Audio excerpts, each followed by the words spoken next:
thought for today is based on an article written by a friend of mine and a fellow Netzenik, Paige Nick, who's a wonderful author as well. And she writes about toilet paper bulk buying, and of course in Australia we can extend that to many other things like pasta as well. She says that our toilet paper bulk buying behavior right now has something to do with the viral nature of panic. Fear, after all, is absolutely contagious. So we have FOMO, fear of missing out.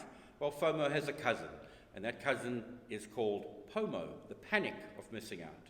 After all, it's human nature to look around at how others are behaving and try to figure out if we're doing this pandemic correctly. We are social creatures after all. Plus, if you look at the 2-ply toilet paper, it takes up a lot of space on the shelves, and we all know that when it sells out in half a second, it's very hard for other shoppers not to notice it. Compared to when we run out of the small things, you will notice when the space for toilet paper sells out. We also have something called zero risk bias to contend with. Zero risk bias is when we try to eliminate a risk rather than try to mitigate it. It turns out that we'll pay quite a lot of money to eliminate one perceived risk entirely, despite the fact that it may have no other significant impact on the bigger picture. We will do it. It gives us less to worry about.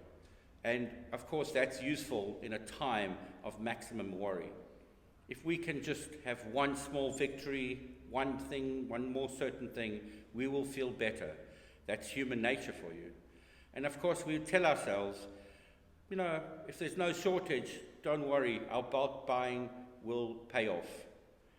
Maybe we need to come up with some other resources on what to do with all of that toilet paper. Problem is, panic buying, every single roll that's out there, depletes the stock for everyone else out there. Everyone who may just need 1 or 2 rolls, 1 or 2 packets of pasta. There's even a clever person out there, as Paige refers to, who has put a site together called howmuchtoiletpaper.com, which will tell you how much toilet paper you actually need. So what are the opportunities? Well, you could start off your own toilet paper manufacturing company. You could sell your stock on the dark web, or you could try and buy or sell your bidet on Instagram, on eBay.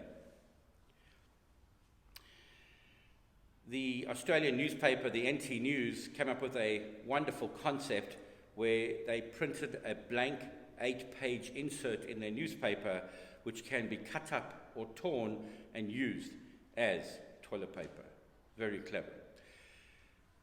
Our thoughts and our focus at this time should be on caring for others, not acting selfishly. Around the room over here, there are a number of quotes that tell us about how we should act as compassionate human beings. At this time where community is required to make sure we continue, let's not act selfishly.